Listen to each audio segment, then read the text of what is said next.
Sonar Steel Authority of India Limited SAIL 137 रुपए 68 पैसे का प्राइस आ चुका है। 4.5% की तेजी के साथ क्लोजिंग हुई है। एक अच्छा खासा लेवल हमारे सामने निकलता हुआ नजर आया एंड उसके बाद एक तेजी के साथ क्लोजिंग। ये बहुत ही अच्छा इन्वायरमेंट यहाँ पर सेल के लिए बन रहा है। ऐसे में हमें बस इंतजार है कि प्राइस टू बुक वैल्यू जो हमें देखने को मिल रहा है वो कैसे भी कर देर टाइम का यहाँ पर देखने को मिले, ताकि यहाँ पर जो ऑल टाइम आई है उससे कोई बहुत ज्यादा दूरियां ना रहे। ऐसे में अच्छा खासा रिटर्न हमारा जनरेट हो सकता है सेल्स। सो बेसिकली सेल के निवेशक ये जान चुके हैं कि सेल का जो हाई है वो ऑलमोस्ट 290 300 के अबाउट है एंड 300 के अबाउट है, तो यहां पर हमें 111% की तेजी चाहिए है अगर हमें ऑल टाइम हाई तक जाना है। ऐसे में स्टॉक यहां पर डबल से भी ज्यादा चलना होगा। तो क्या ये पॉसिबल है? बिल्कुल पॉसिबल है, बट हाँ उसके लिए हमें क्वार्टरली नंबर्स की भी नीड है, जो कि हमें देखने को मिल रहा है कि मार्जिन जो है वो वीक है एंड यहाँ पर स्टील की प्राइसेस जो है वो एकदम जैसी की तैसी बनी हुई है। तो कोई बहुत ज्यादा पॉजिटिव इन्वायरमेंट नहीं है सेक्टोरियल के लिए, बट फिर भी यहाँ पर जो लो वैल्यूएशन अंडर वैल्यूएशन की हम बात कर रहे हैं, कम से कम उससे तो उभर सकते हैं। और अगर उससे उभरेंगे तो सिंपल सी बात है, भले ही यहाँ पर मार्जिनल प्रॉब्लम रहे या सेक्टोरियल यहाँ पर जो है थोड़ा सा फिजल आउट रहे मामला, बट यहाँ पर स्टॉक तब भी चलता हुआ नजर आया बिकॉज ऑफ वो अपने रियल वैल्यू से काफी दूर है। ऐसे में 110% की एक तेजी चाहिए है एंड तभी ऑल टाइम हाई तक जा पाएंगे।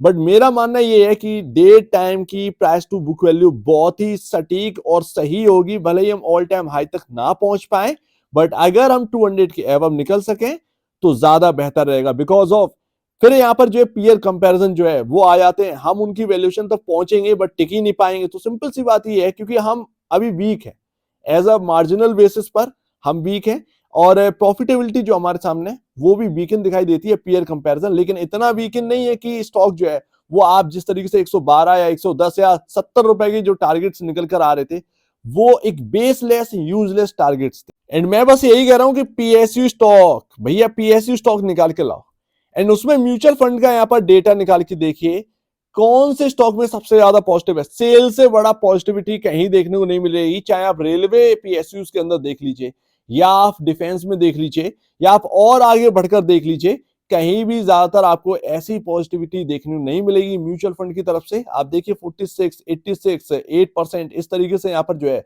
अपनी होल्डिंग बढ़ाई गई है जुलाई के महीने।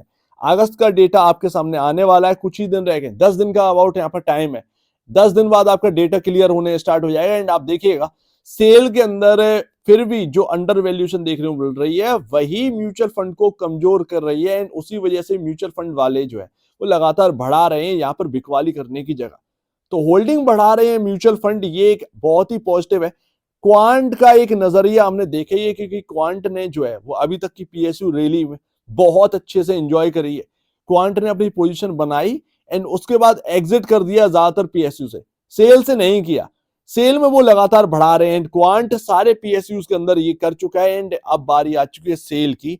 सेल में कहीं ना कहीं वो प्रॉफिटेबिलिटी आते हुए देख रहे हैं, इसीलिए कहीं ना कहीं वो बढ़ा भी रहे हैं। एक ऐसा हमें समझ में आ रहा है क्योंकि आपने देखा क्वांट ने जगह जगह सेलिंग कर दी है, वो एग्जिट कर चुका है बट सेल से नहीं किया एंड उधर बढ़ा रहा है। तो बिल्कुल अपोजिट है बाकी पीएसयू स्टॉक के कंपैरिजन सेल के अंदर जो ये कर रहे हैं। एंड यही हमारे लिए छोटे छोटे क्लूज हैं जो कि हमें यहाँ पर जो है देखने। म्यूचुअल फंड बहुत इंपॉर्टेंट है। जब हम बात करते हैं कि अरे म्यूचुअल फंड वाले खरीद रहे हैं और भारतीय बाजार ऊपर जाएगा तब हम बड़ा पॉजिटिव होते हैं, लेकिन जब किसी स्टॉक में खरीदारी करते हैं तो हम पॉजिटिव क्यों नहीं होते। सेल अब तक का पीएसयू के अंदर बेस्ट स्टॉक हमें देखने को मिल रहा है। कहीं ना कहीं जो सेल की अंडर वैल्यूएशन जो एक थी वही निवेशकों के लिए सबसे बड़ा बेनिफिट है। एंड हाँ ऑफ कोर्स यहाँ पर जो है आपके सामने एक अच्छा प्राइस भी देखने को मिला था 124 रुपए, 124 रुपए एंड आज की डेट में आपके सामने 138 के अराउंड हमें देखने को मिल रहा है। ऑलरेडी मैंने आपके सामने पहले कहा था, मैंने आपसे कहा था कि शॉर्ट टर्म वाले बुक कर लीजिए अगर आपको डर लग रहा हो क्योंकि 135 पर नहीं टिका। बट अगर 135 रुपए नहीं टिका सो दैट 3 रुपए 3.5 रुपए की गिरावट आएगी एंड आई 131.85 का लेवल देखने को मिला एंड उसके बाद आज की डेट में आप देखिए कहां पर है। तो लेवल टिके भैया, मूविंग एवरेजेस से ये स्टॉक घूमा, यही मेरा कहना था। सेल में अब तक की बेस्ट पकड़ जो है वो बना रखी है एंड वो हमें समझ में आ रहा है कि आगे भी बेनिफिट दे सकता है। ये सारी बातें जो हम करते हैं एंड जो समझकर हमने पहले से रखी हुई है।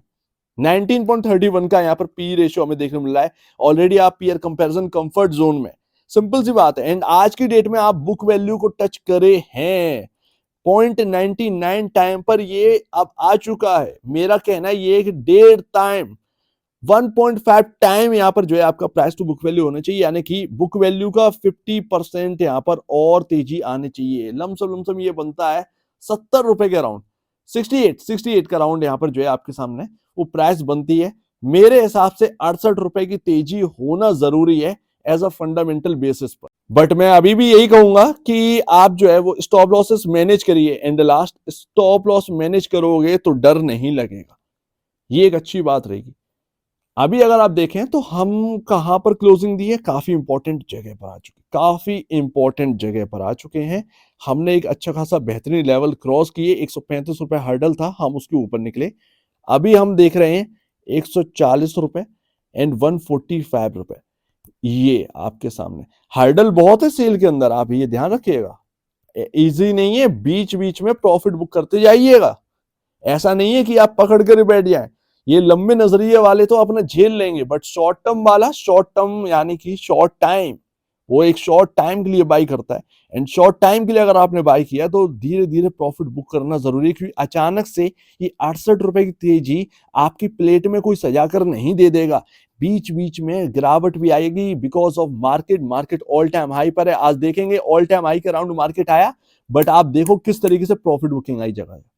ये चीज है, जबरदस्ती अगर किसी चीज को अगर आप खींचते रहेंगे तो कहीं ना कहीं से कुछ चीजें जो है वो टुकड़े टूटने लगेंगे। चाहे आप रबड़ खींचें या धागा खींचें, रेसे टूटने लगते हैं। ऐसे ही मार्केट है, मार्केट को अगर आप जबरदस्ती खींच रहे हैं तो उसमें यहाँ पर जो है ना कहीं से टूटन आएगी। आज बैंकिंग इतना पॉजिटिव था, सिर्फ एचडीएफसी बैंक की वजह से आप आज आपको बैंक निफ्टी ऊपर देखा। निफ्टी आज आईटी एंड बाकी कुछ चीजें थी उनकी वजह से पॉजिटिव था, अदरवाइज कोई पॉजिटिविटी है ही नहीं मार्केट के अंदर, हमें देखने को ही नहीं मिल रही। स्टॉक नहीं चल रहे हैं, सिर्फ और सिर्फ इंडेक्स को भगाया जा रहा है एंड बस यही हो रहा है।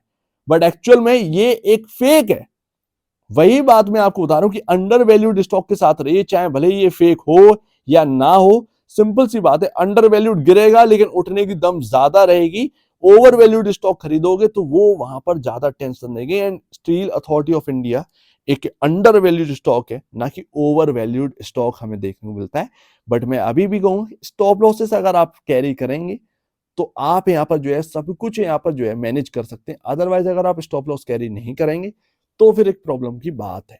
140 से 145 ये एक हर्डल का जोन है, बिकॉज ऑफ आपके सामने एक गैप देखने को मिलता है और मुझे लगता है कि 145 पर वो गैप फिल होना चाहिए। बट ये एक सेलिंग जोन भी कहीं ना कहीं हो सकता है। इससे निकलने की तैयारी कैसी होगी मुझे नहीं पता, बट यहाँ पर हर्डल है। क्या यहाँ से सेलिंग आएगी नहीं कह सकते, लेकिन आप जो है वो हर्डल है, सेल की जगह है। सेल का मतलब ऐसे आई एल सेल की जगह है ये। 140 से 145 यहाँ पर थोड़ी सेलिंग प्रेशर आ सकता है। तो देखते हैं, धीरे धीरे 135 को क्रॉस किया, अब हम 140 की तरफ बढ़ गए। धीरे धीरे देखते हैं क्या रहता है, बट होना चाहिए। एंड अगर ये 160 तोड़ दिया, 160 सॉरी, यस यस यस 160 रुपए अगर टूट गया तो फिर क्या कहने। इसमें एक सबसे बड़ी पॉजिटिविटी हमारे अंदर बनती हुई नजर आएगी सेल के अंदर। एंड वो 180 190 200 की तरफ कहीं ना कहीं ये स्टॉक को ले जा सकती है। बट हर्डल बहुत हैं सेल के अंदर, जिस तरीके से चार्ट पर हमें देखने को मिल रहा है। इजी नहीं है, लेकिन हाँ फंडामेंटल रैली होनी चाहिए। 68 रुपए हमारे पॉकेट में और आनी चाहिए।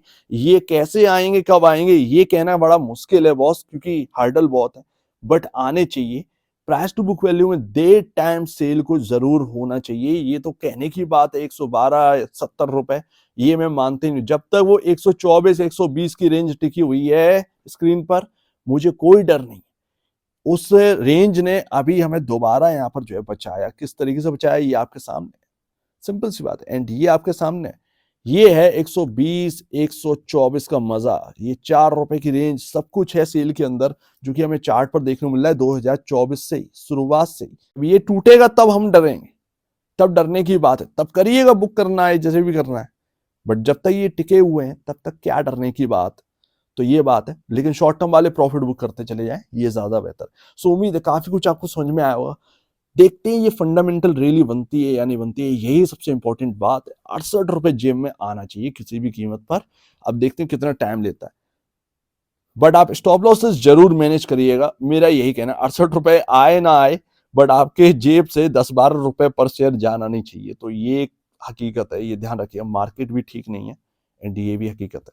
तो एक बार निवेश से पहले या बेचने से पहले अपने ब्रोकर एंड एडवाइजर जरूर सलाह लीजिएगा। खुद की स्टडी करेगा, उससे बेहतर कुछ भी नहीं है। खुद की स्टडी मस्ट है एंड स्टॉप लॉसेस जरूर कैरी करेगा, मस्ट है, मस्ट है एंड मस्ट है। मार्केट का हाल बिल्कुल भी ज्यादा ठीक नहीं है। तो आप दीजिए मुझे वीडियो देखने के लिए बहुत धन्यवाद दोस्तों।